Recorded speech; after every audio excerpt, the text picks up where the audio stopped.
Vande Mataram and good evening to everyone.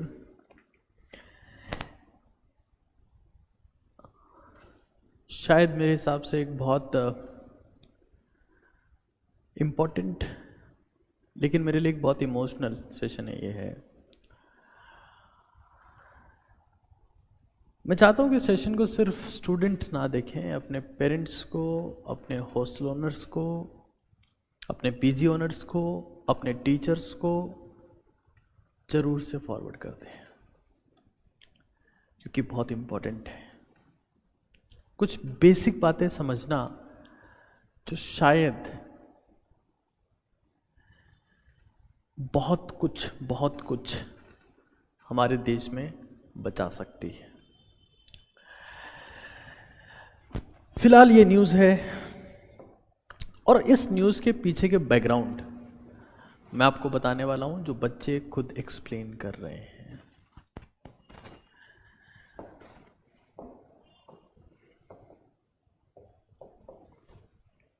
Suicides 2022 का data कहता है कि तकरीबन 10 से ज़्यादा बच्चों ने, नियरली 14 स्टूडेंट ने दे वेंट फॉर सुसाइड।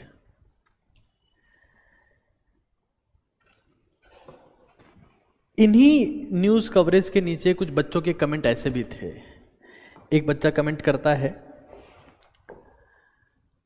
कुछ ऐसा, क्या लिख रहा है। मैं आज के कंटेंट में, आज के सेशन में पेरेंट्स का एस्पेक्ट, टीचर्स का एस्पेक्ट, बच्चों का एस्पेक्ट, हॉस्टल ओनर का एस्पेक्ट, क्या क्या चीज़ें हैं जो आपके मेंटल हेल्थ को इम्पैक्ट करती है, उसके ऊपर बात करना चाह रहा हूँ, क्योंकि बाकी से समझेंगे नहीं। सब ने धंधा सेट किया है, आ जाओ बच्चों, पैसे दे जाओ।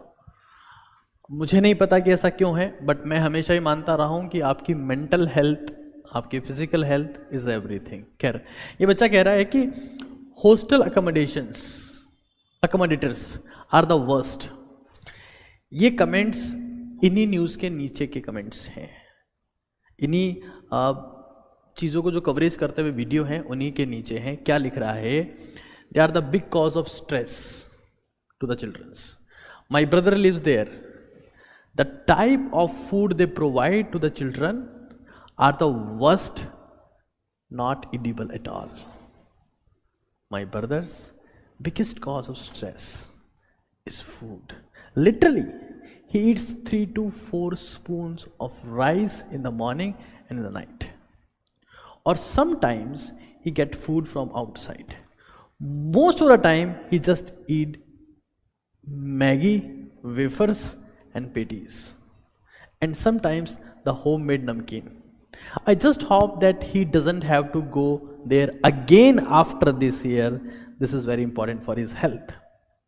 Study pressure is also there, but he is good at it. Still, after listening to this news, I will talk to him tomorrow morning and assure him that it's just okay to score less marks sometimes. Nothing is more important than him.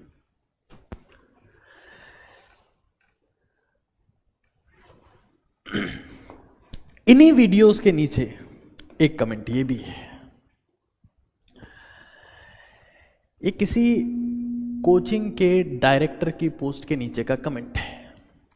Comment ये कहता है कि मेरा इस building में class है, हमारे teacher रोज 20 minute late आते हैं और रिमेनिंग टाइम में वो नॉनसेंस, वल्गर और डबल मीनिंग जोक्स करते हैं।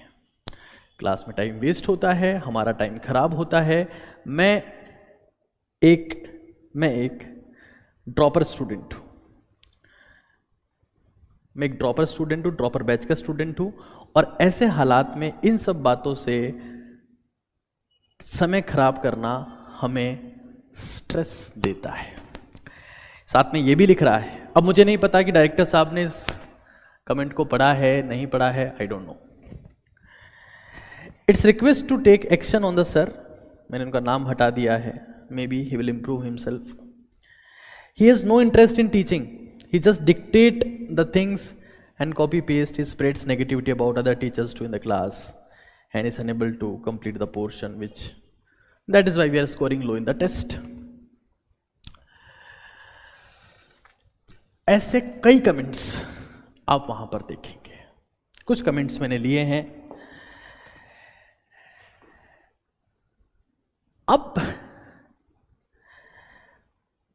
बात क्या है कि एक्चुअली रोल सभी का है, और मैं आपसे विशेष तौर से गुजारिश कर रहा हूं कि वीडियो आप जितने भी स्टूडेंट्स को जानते हैं उन तक भेजिए, क्योंकि it will improve everything in their life. Parents को भेजिए, अपने पेरेंट्स को विशेष तौर से भेजिएगा, टीचर्स को भेजिए, और अगर आप कोचिंग डायरेक्टर्स को जानते हैं तो उनको भी भेजिए। कुछ बातें जानना जरूरी है। देखिए, ड्रीम्स है, सपने हैं।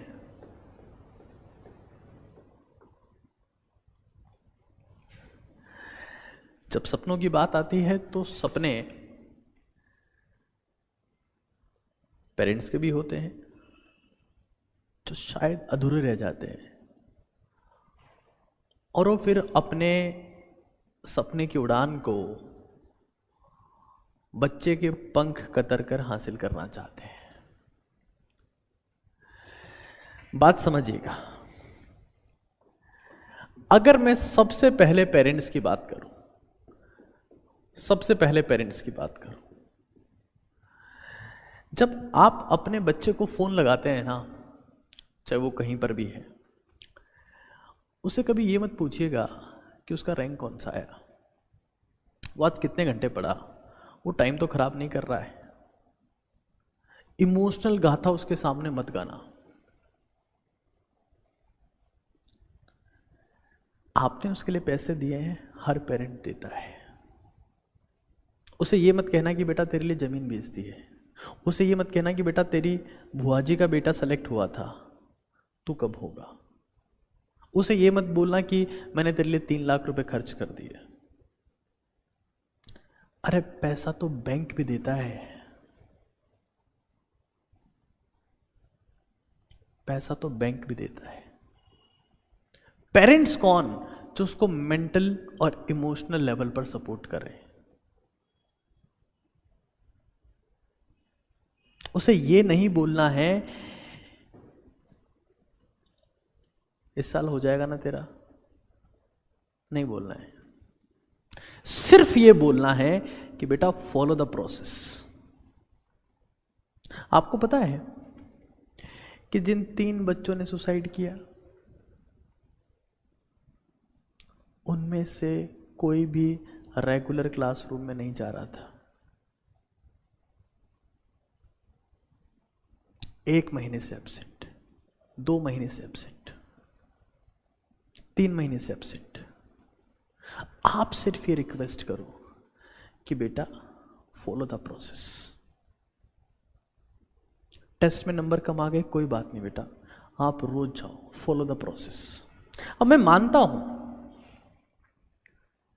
कि बाप धूप में तपता है, चूल्हे पर मां जलती है, तब जाकर कहीं घर में औलाद पलती है।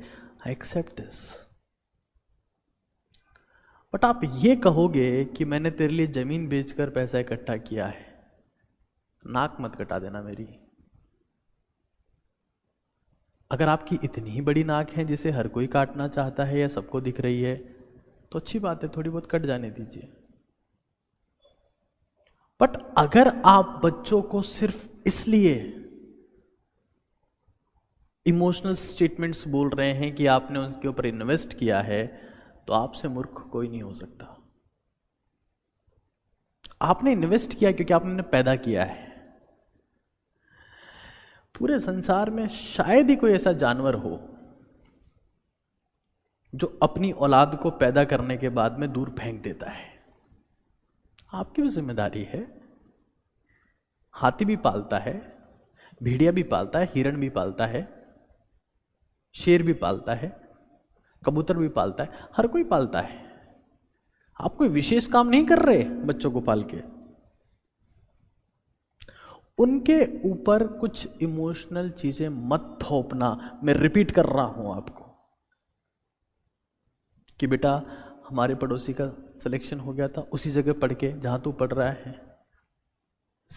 ये पूछना ही मत कि तेरी तैयारी कैसी चल रही है, तेरा टेस्ट कैसा हुआ, ये बात मत करना उनसे। तेरी प्रिपरेशन बोलना ही नहीं है, आप ये शब्द ही नहीं जानते। तेरा टेस्ट बोलना ही मत। और विशेष तौर से आपको बता रहा हूं किन महीनों में ये काम नहीं करना है, नवंबर से फरवरी के बीच। ये किसी भी प्रिपरेशन करने वाले, चाहे वो बच्चा नीट की तैयारी कर रहा हो, चाहे बच्चा जेई की तैयारी कर रहा हो, उसकी जिंदगी का सबसे स्ट्रेसफुल समय होता है ये, नवंबर से फरवरी। बहुत ज़्यादा अप डाउन होते हैं, वो पढ़ रहा होता है, वो मेहनत कर रहा होता है, बट रिजल्ट नहीं मिलता उसे। और ये लगभग हर एक बच्चे के साथ में होता है। टॉप रैंकर के साथ में भी होता है, तो जिसका रैंक पीछे है उसके साथ में भी होता है। आप फाइनेंशियल सपोर्ट कर रहे हो, वहां पर कौन सा ऐसा बच्चा गया है या कौन सा बच्चा हमारे पास में ऑफलाइन आगे पढ़ता है जिसको उसके पेरेंट्स ने सपोर्ट ना किया हो? और आप सिर्फ इसलिए उसके ऊपर हक जताते हैं क्योंकि आपने उसको फाइनेंशियल सपोर्ट किया है, तो उसका मतलब तो बैंक को लोन देने के बाद में आपको खरीद लेना चाहिए था। Give him emotional support, mental support, कि तू जो कर रहा है वो सही कर रहा होगा, तू प्रोसेस को फॉलो कर रहा होगा, तू डिसिप्लिन होगा। अब की बात टेस्ट में नंबर गिर गए, हमको तो पहले ही पता था। 1 साल तैयारी करेगा तू, हमको तो पहले ही पता था। 2 महीने पढ़ के छोड़ देगा तू, हमको तो पहले ही पता था। स्कूल टॉपर होने से क्या होता है, वहां जाके टॉप करके बता। Don't give him challenge. और आप इतनी बड़ी तोप हो, आप पीएम बन जाओ ना। आप इतनी बड़ी तोप हो, आप दुनिया जीत लो।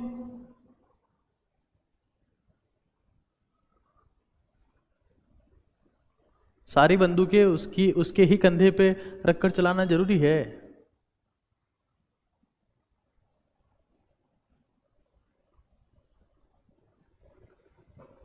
एक और बात, अपने बच्चे को 8th 9th और 10th में घर पे रखना। उसे दूध की जरूरत है, उसे इमोशनल सपोर्ट की जरूरत है, उसको बढ़िया खाने की जरूरत है। आप 6ठी क्लास में भेज देते हो उसे, और वो भी कह रहे हैं कि हम हाँ फाउंडेशन से बिल्ड कर देंगे।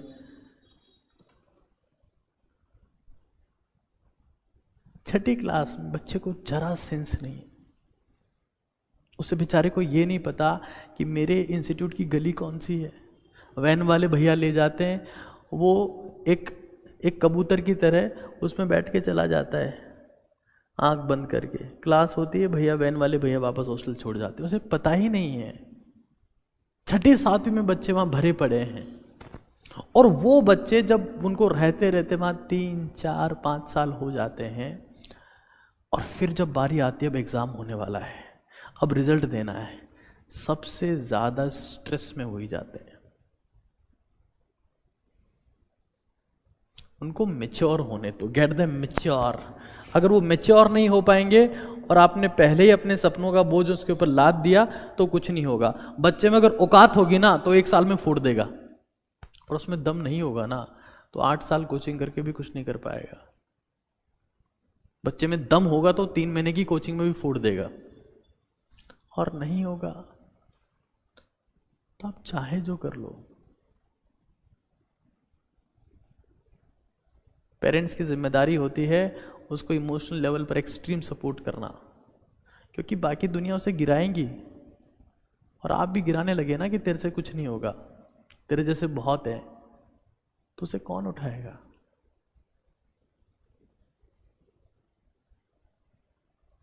कौन? पैसे फेंक कर या उसे अच्छा हॉस्टल दिलाकर या उसे ढंग का खाना देकर आप उसके ऊपर टोंट मारते हो ना, तो खाना उसको डाइजेस्ट भी नहीं होता है, वो फ्रस्ट्रेशन में जीता है। माँ बाप क्या कहेंगे? फोन कर रहे हो उसको रोज, उसका ध्यान रख रहे हो, अच्छी बात है, लेकिन फोन करके ये नहीं बोलो कि तेरे से कुछ नहीं होगा।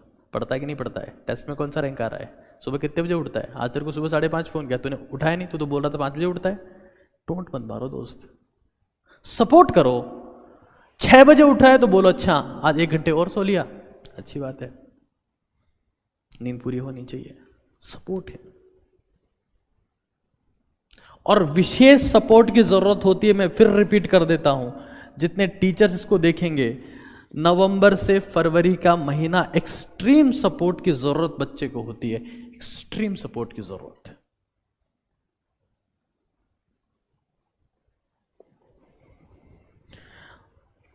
एक और बात समझिए, डोंट कंपेयर हिम।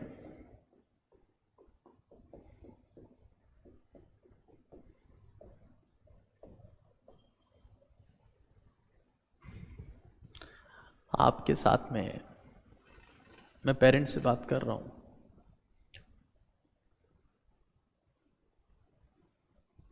आपका कंपैरिजन जब किसी और से होता है कि शुक्ला जी के पास में मर्सिडीज है, आपके पास में ये वैगनारी क्यों है, ऐसा लगता है।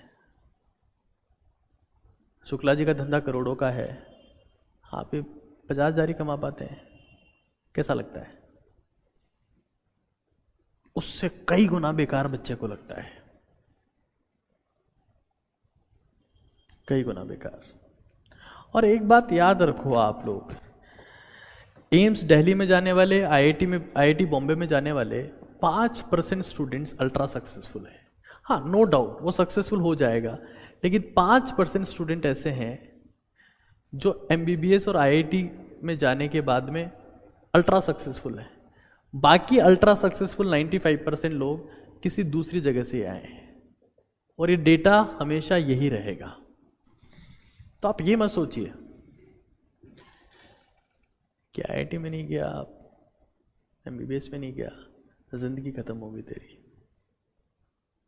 कुछ नहीं होगा। अगर वो जिंदा रहा ना,